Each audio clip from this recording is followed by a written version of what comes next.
Philadelphia. This is From the Backline, the podcast dedicated to the Whitecaps FC. Good evening and welcome to episode 107 of From the Backline, the official podcast of 86forever.com. Today is November 16th, 2015. I'm your host, Mark Daly. I'd like to welcome you all if you're listening to the podcast on 86forever.com or on iTunes, or if you're watching on YouTube or on Tri-Cities Community TV in Port Moody, Coquitlam, or Port Coquitlam. It's a miserable night, but we're going to try and change it up and bring a little bit of cheer into your home or your car, wherever you're listening tonight. And to help me do that is my friend and co-host, Jorge Mendoza. How's it going tonight, Jorge? I'm doing well, Mark. I'm excited. Yeah, well, you should be. It's not just us tonight. We also have a very special guest, the one and only Mr. Marius Ravda, the goalkeeper coach for the Vancouver Whitecaps. So welcome to you, Marius. Thank you. Our technical staff, Chris and Nicole. So where do we start? There was quite an exciting season for the Vancouver Whitecaps this year. I think we could probably divide it up into a couple of different areas, the way that it went. But let's, before we talk about the season in general, a week and a half ago, we saw a very big crowd, 28,000 people pack into BC Place for the club's first ever home playoff match in the MLS era. What was that like for the players and the coaches? Because I know on social media in the days leading up to the match, you were really encouraging the supporters and the fans to get to the stadium early and to really help build up the atmosphere to try and drown out those guys from the Timbers Army that were visiting that for that afternoon. Yeah, no, it was. I always in Portland we see the fans coming so early, and when we come into the stadium, it's almost full behind the goal. And I always wanted them to come early for us and give some pepper to Portland when they're coming out for the warm up. And I started to challenge them on my Twitter channel, and they responded great, and I kept on going the whole week and winding them up, and they wanted to come, and they was very happy that the coach connected with them. And then I went to all the supporter pubs in the morning before the morning of the game, and talked to them, visit them, and singing with them, and I was pretty pumped myself, and everybody came really early, and it was amazing atmosphere. 28,000 is like I've never been like it in BC Place before. Yeah, well, not only that, we saw this past Friday night another just about 20,000 people for the Canada and Honduras match. Do you think that maybe that we're starting to see that higher top level soccer starting to get a little bit more higher profile in Vancouver? Vancouver is a sports city. People talk about Canucks, they talk about the Lions, they talk about the Whitecaps, and we have had games where we have sold out with 21,000, and it's been a face-off in Rogers Arena at the same time and sold out there, and across the road, and people are great in Vancouver. Mm-hmm. So Marius, just going back to sort of the season as a whole for the Whitecaps, there was plenty to be happy about. You know, there was like a lot of historical milestones that were achieved. Obviously, the first Canadian Championship was won here in Vancouver. There was new club records for wins with 16 and points with 53, clean sheets. Second on the West. Finally being able to host that home playoff match. However, as impressive as all that was, there was certainly a bit of a dip in form towards the end of the year. Like, what do you think were the issues that caused that sort of like the season fizzle out a little bit at the end? We started off really tough, and I had a feeling we're sitting top of the league almost the whole summer, and then the Canadian Cup came, we won, and it's a very young team, and some injuries on some key players. It's tough, and but the young guys did their best all the time. We dipped a little bit in form. I think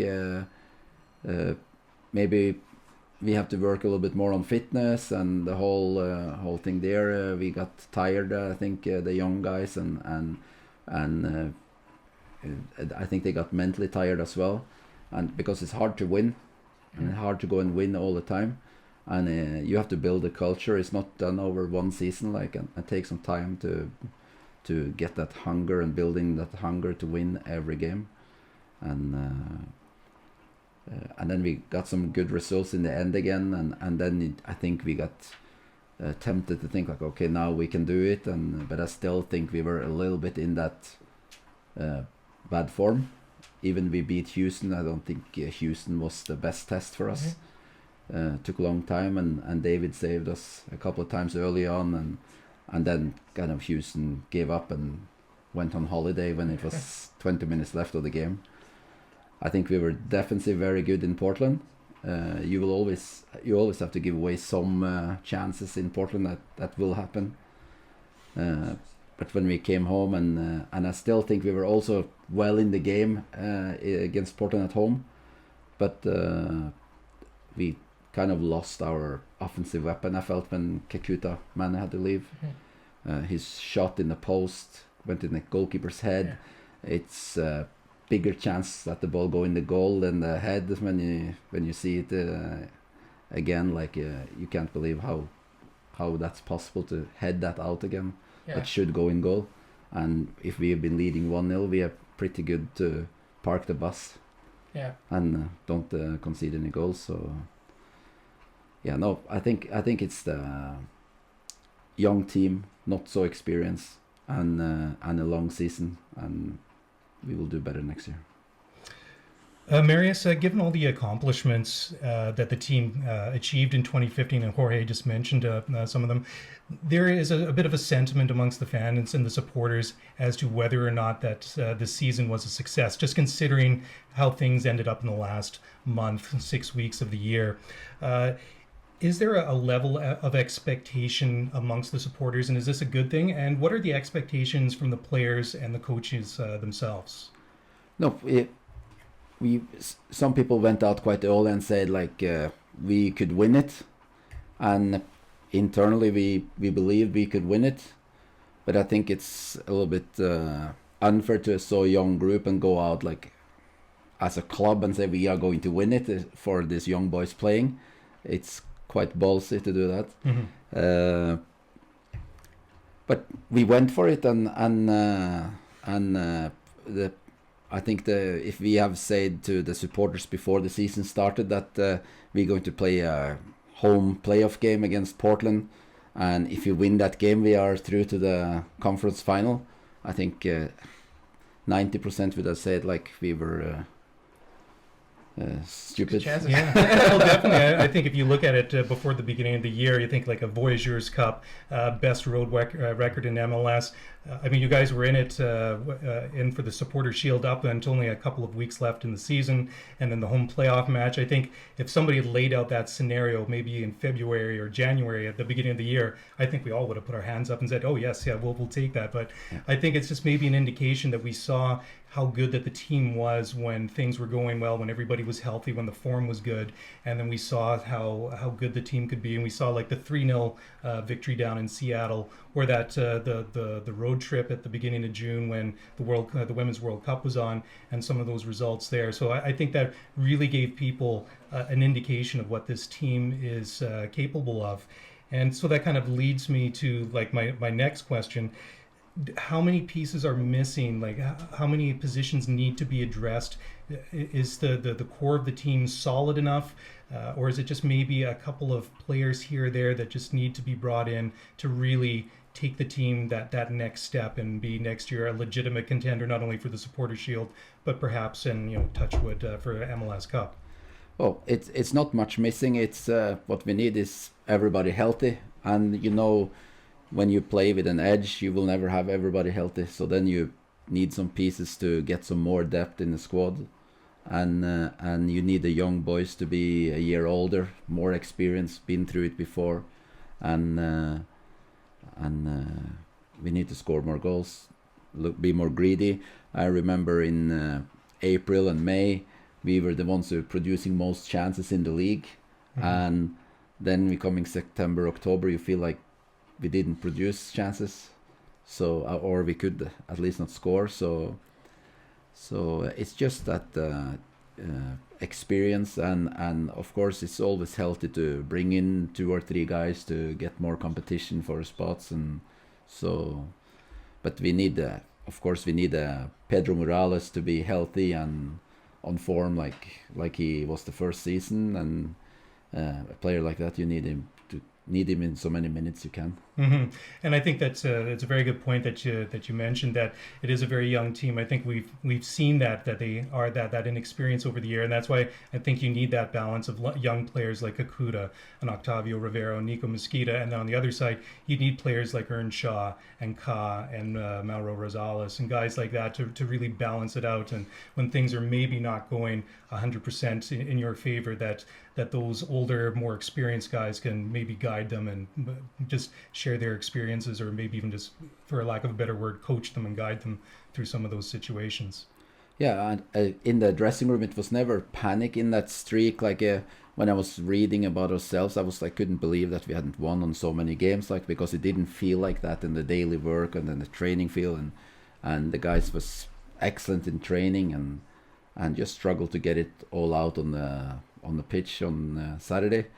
But the team was never down. Like it was nobody depressed or anything like that. It was a great atmosphere in the dressing room. Mm-hmm. So Robbo was fantastic to picking the boys up, and Robbo, he always take the blame and himself and say it's him and not the players, and we had some internal rounds, of course, where the players said it's not Robbo, it's us. We have to dig deeper, and so it's a self-justice in the group who is amazing. Mm-hmm. And we have the senior players who has been very good. They be like extra coaches. Yeah. Well, what is it about Carl himself that really, because you can tell it's a tight group, and like you say, it's a good atmosphere in the dressing room. What is it that Carl does, or what is it about his personality or his style as a manager that sort of really fosters or encourages that atmosphere amongst the team? He's very calm. He never, if you win, he never take his clothes off and running around on the field and going crazy in front of the supporters when you win the cup, or he's never down or hammering the players when we're losing. So he's like very like steady all the time, and we have a few of us others who is more like this, and he said to me, I could never be a head coach. I would have fired 5 guys by half time. I used all my subs after 10 minutes, he said. So we're laughing of that, but it's probably true. Yeah. And no, his strength is he allowed the guys, give them so much freedom to play. He want them to play.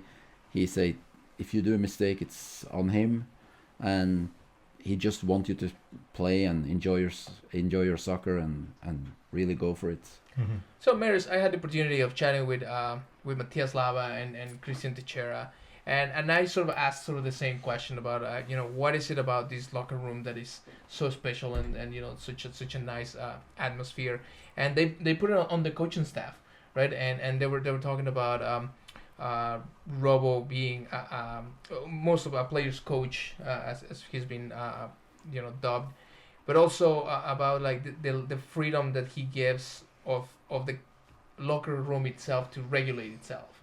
So what is about this group of players that you think that they make them themselves to be a good locker room? You have often you have a different background on players. You have the Spanish side, you have the Kakuta and Pamuduka and Sami and these guys, and then you have the American boys, the Jordan and Beitasher, and you have these guys who's building bridges through all the different people, and like Pamuduka on one side, and then you have Mauro Rosales on the other side, and it's like they are like guard dogs in each camp, and then everything we brought together, and it's a great atmosphere. Everybody is like one team. Everybody is there for each other, and if it is any stupidness happen, in every soccer club will be some fights or somebody sick of each other in training, and it been some incidents like in the summer where somebody went head to head and the players just fix it straight away, and Pa sent the player in the dressing room and told him to leave and see you later and things like that, and you need that. We coaches, we can stand, wait and see if of course we have to step in if it go completely off the The rails. off the rails, but they fix it themselves, and as a amazing group, like. Yeah. So we're talking about like this group and talking about next year. And we have seen an upward trajectory with this team since they joined MLS. Each year has been better than the last. So with that in mind, what would you say it's a realistic and fair expectation to have for the Vancouver Whitecaps in 2016? Is maybe making it to the Western Final, or maybe win it all? Like what is sort of like a good objective to have? No, you I think you see this year. Next year, I think you will see a little bit split in MLS. I think the big money clubs. I hope I'm wrong, but I think they will accelerate, and I think the clubs who spend a little bit less money will have to fight or punch above their weight, and do like we did this season, and also Dallas did a little bit, and did it well. I think the LA, the Seattle will not have a season like they had again. I think they will do big changes, and they will spend money. LA will spend money. Portland have spent money, and they will also spend money. So those teams will be very hard, I think, in West. And I should never use the word unfair, but what's tough for us is we have the Cascadia, so we will be playing these teams 3 times who spend the most money. So that tells the whole story. It will be extra hard for us. So if we make the conference final, then we certainly deserve it, because we have been over some serious hurdles. Well, how much money do you need? Yeah. Figure No. right now. Yeah, no, you can give us like 4 or 5 million to extra DP. We can talk about We can talk about that later. Yeah. Well, I mean, you guys have proven that you don't necessarily have to go out and spend big money on a guy, maybe even like a Steven Gerrard, a Jovinko, or a Josie Altidore, any one of these big name designated players. We've seen how the scouting seems to be working well, and unfortunately we saw how Octavio kind of dropped off as the season went on, but I mean, he certainly started well. So anyways, it's interesting to see these almost like 2 different types of clubs emerging in MLS, the ones that are willing to spend the money, and the other ones that are willing to go and look for the players and build a strong roster. But talking about players that are important to the Vancouver Whitecaps, let's talk about a guy that you're very familiar with, that you probably work a lot with, and that's David Osted. Now, David's been here for about 2.5 years now. He came here halfway through the 2013 season.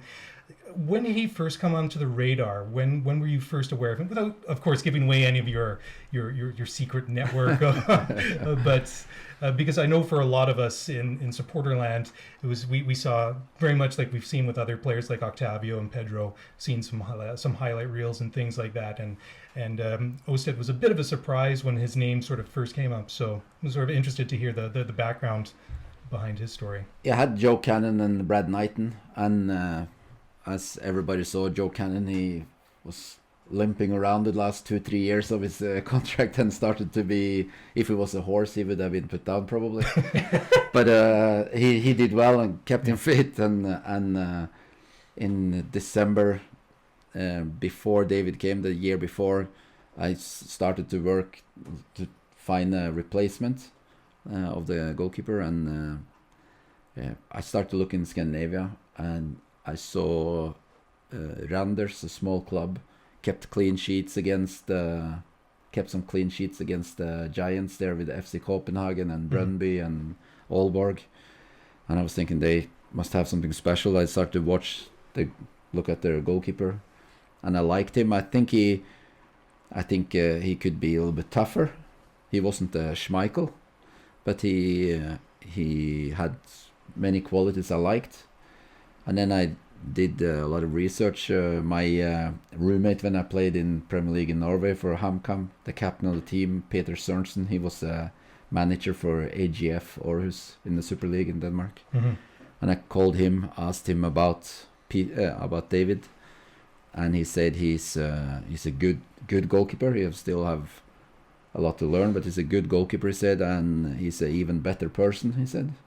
So it's a great character, and I trust him 100%. And I also called Ståle Solbakken, manager of FC Copenhagen, who took me back from England to Norway and was my coach there in HamKam as well. And I asked him, and he said he's a good goalkeeper. Not good enough for me, but he's good, and I heard he's a good character. Mm-hmm. So, and then I called some players I know and checked out. They say it's good. We were going to play New York in New York. We played Red Bulls when we beat Red Bulls, and this was in May, and then it was a weekend off in Denmark, and he flew out with his agent, met me and Greg Anderson there on a hotel. We kept him on other hotel than the players just to meet him and see the character, and we liked what we saw and went forward, and things happened fast, and we got him signed up.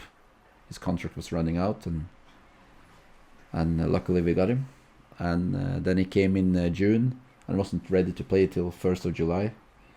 But he came and trained with us for 2 weeks in June, and he looked good. And I remember Joe Cannon said, I don't mind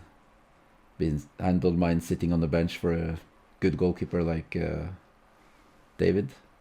And I'm not mentioning name, but it was somebody else he did not like to sit on the bench for. but that wasn't his call. Mm-hmm. So, but he didn't. He said, full respect for David. He's a good goalkeeper.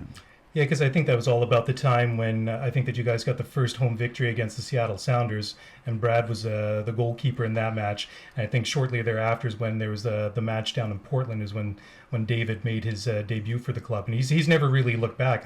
I don't think, apart from maybe Canadian Championship or CONCACAF Champions League, I don't think he's missed very many minutes for the club at all. But so he's obviously a very key player for the Whitecaps. And how important is it for him to, we assume that he needs a new contract at some point. We don't know all of the ins and outs of who's going to do when, but how important is it to get him under contract long term for the Whitecaps? It's an important part, of course. Is goalkeeper of the year in MLS, and he should have been it last year as well. But MLS has this thing that if you're new in the league, you have to do your duty a year first before you get any prizes. And only you can get rookie of the year if you're new. But yeah, and also he have been excellent for us, and to give you 14 clean sheets, it's like it's hard to buy that. Like go and scout and find 14 clean sheets straight away. That's and he gave us 27 clean sheets over 2 seasons. Yeah, it's an amazing number. And you don't find anybody else with that. So it's only Adam Kvarasai in Portland who have 14 clean sheets now as well this year. So, and that's his first season. So that's very good. But he's Norwegian as well. So there's something about these Scandinavian goalkeepers. All right, guys, we're going to go into a quick break. When we come back on the other side, we're going to pick up more and talk about the goalkeepers, a little bit more about David Ousted, and, of course, the goalkeeper of the year. You're listening to From the Backline, episode 107, with special guest Marius Rovda from the Vancouver Whitecaps. As always, if you guys want to get in touch with us, you can tweet us at From the Backline, or you can email us at fromthebackline@outlook.com. Don't go away. We'll be right back.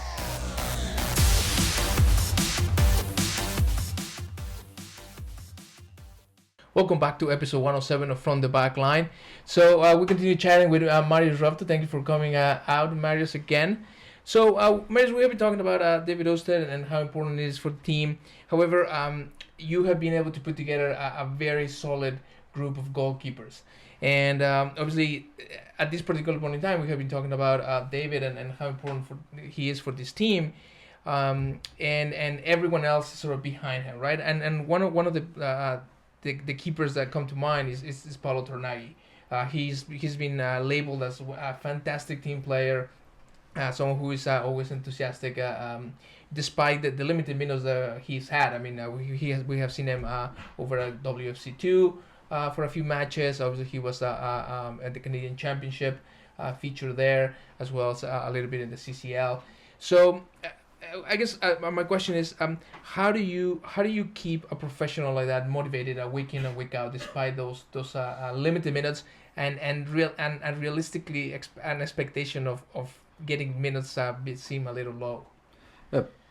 Paolo, he's an absolute gentleman, and it's impressive what he have done and everything he have done for the club and with me so far. I'm nothing less than impressed by him. He have been an amazing support for David, and he is also a reason for David's success. He have been patient. He have pushed David in training. We are discussing what we think is right or what is wrong, the different decision making, and he has the hardest job in the team. He sits on the bench there, and honestly, I remember when I played myself, and when I was sitting on the bench, to be honest, I was hoping the goalkeeper would be sent off or got injured, and that's not what I want of the backup goalkeeper. I was more cynical than Paolo is. Paolo is hoping that they will do well for the team, and of course he want to take the spot on an honest way, and he realized it's very hard when he's goalkeeper of the year 2 years in a row. So no, Paolo is very important, but you also have goalkeepers behind there. Marco Carducci doing great in training. You have Spencer Ritchie doing really well. Then you have Sean Melvin, who is in Wilmington in North Carolina, and then you have also a goalkeeper. We have a goalkeeper in Kentucky, and everybody talking about him now. Will be the best one in the league in the draft, and he's ranked number 5 for me, Callum Irvin. And so that shows we make good goalkeepers. We know how to make goalkeepers. So let's talk a little bit about the player development. What sort of skills or what attributes do you look for in a player, in a goalkeeper, especially in one that you're looking to develop? You must be patient. You must have like a drive, a big heart, and be brave as a goalkeeper. You have to have a kind of a desperation to be better all day, every day. You have to be able to invest in the time of working hard over time. I think goalkeepers are not made overnight. Like it takes long time, but it's a long distance run, and I have always said to them, if they do their best every single day, maybe your next coach will say that you're not good enough, or the next coach after that. But goalkeeping is not rocket science. It's just having the drive and work very hard over time, and you get your chance. And maybe the second or your third manager find out that you're the best. Example, Simon Thomas wasn't good enough for us. I'd find him a club in Norway. He went to play in championship in Norway last year or this year, and was goalkeeper of the year in championship in Norway.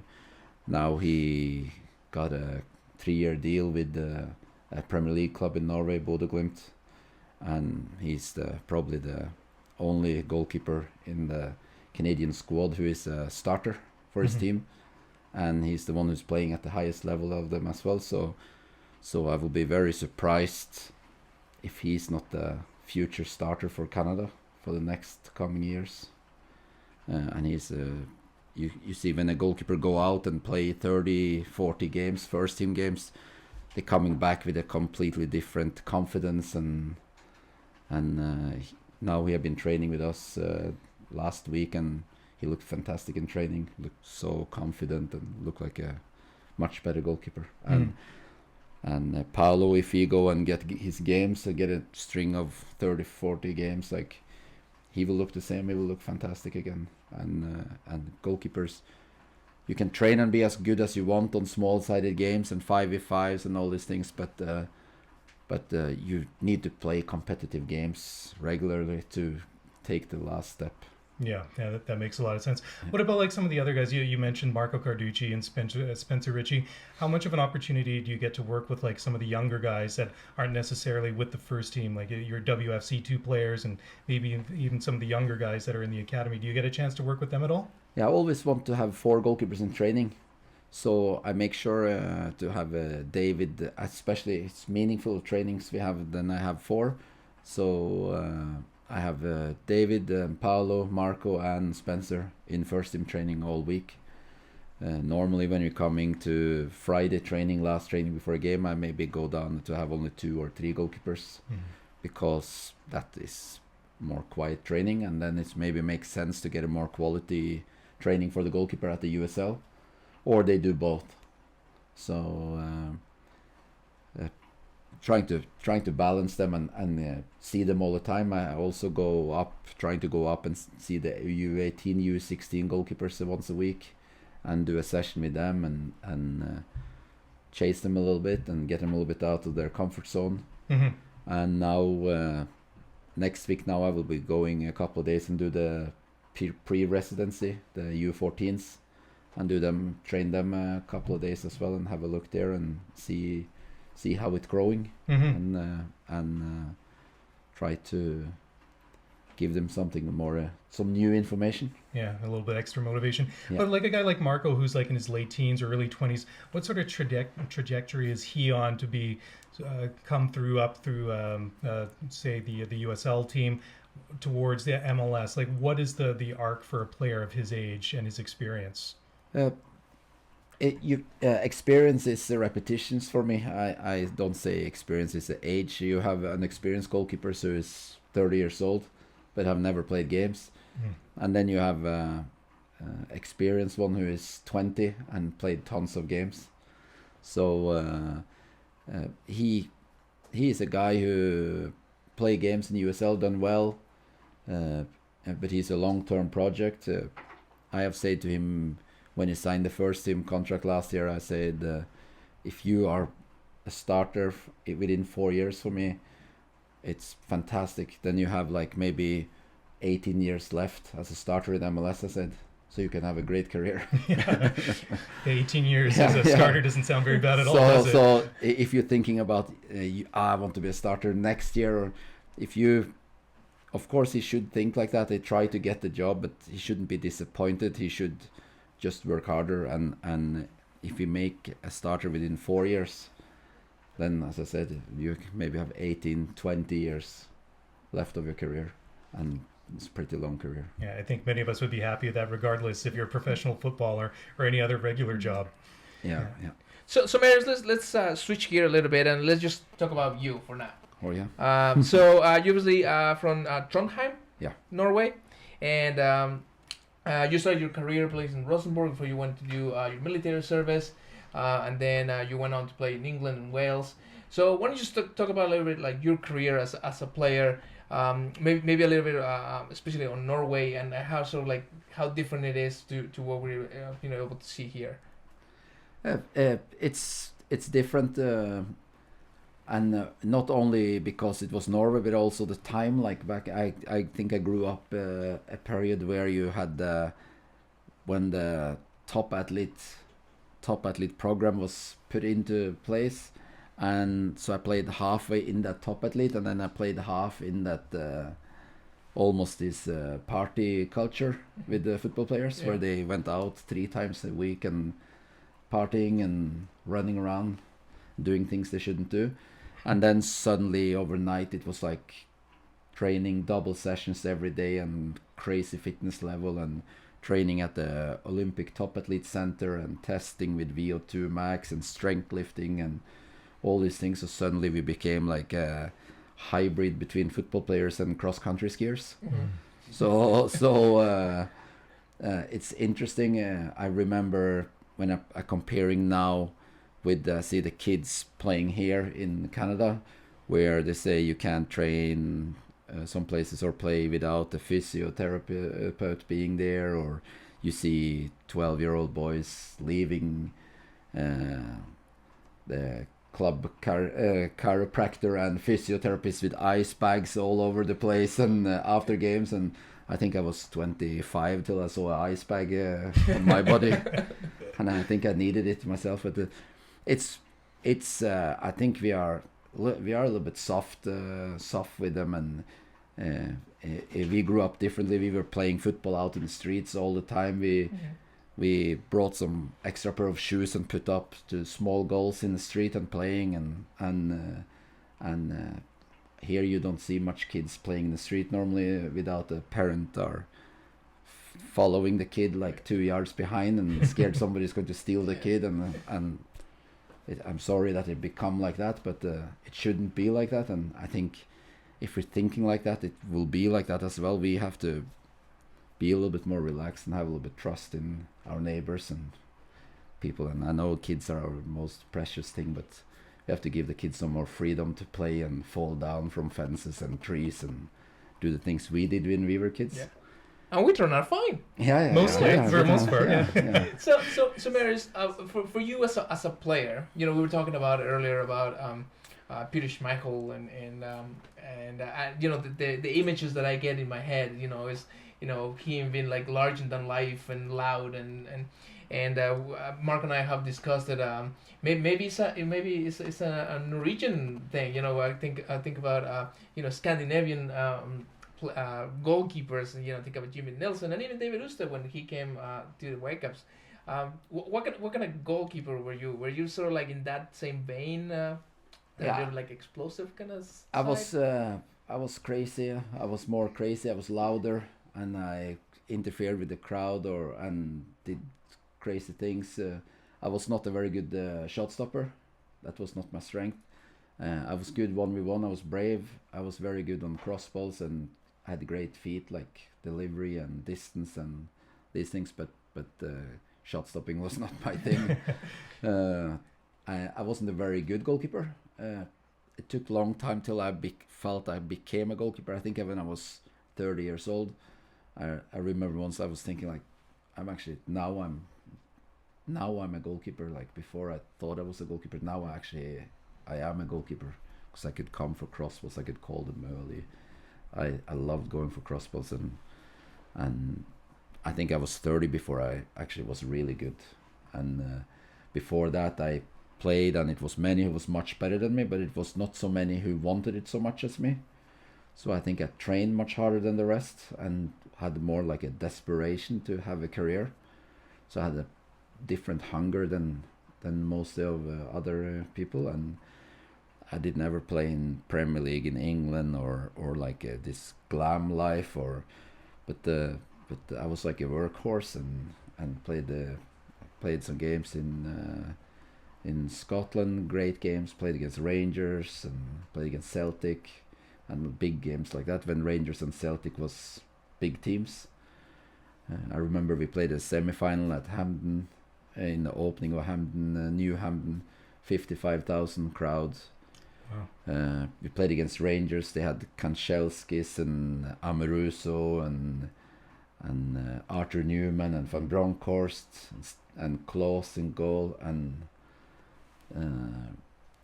Jorg Alberts, a fantastic team. They had just Wednesday before they played us, they had played in Champions League and beaten Bayern Munich 2-0, and then they were going to play us, a first division club from Ayr in Ayrshire in Scotland. And I remember half time it was nothing each, and they had been all over us, and I was going to walk off, and I'd just been in Scotland for like a month and a half, and it was like 50,000 standing up when I walked off, and I'm thinking, oh, they liked my game, I liked how I played, and they were singing "You're Shite" and "You Know You Are," 50,000, and it took me like a minute to figure out what they were singing. I was like humming, I was thinking, oh, great song, like, and then I was like, oh, it's me they're singing. And then we came out second half and they blew us away and beat us 5-0. They absolutely smashed us. Wow. So and the last 20 minutes my teammates was running after the stars and asking for swapping shirts and things 20 minutes before the game was finished. And I remember you gotta get there early. I remember their goalkeeper come to me and he's like, had taken his shirt off. Here, you can have my shirt. And I said, no, sorry, I'm okay. I have a shirt. And I regret it after, but I was like proud, and I wanted to just smack him when he came over there.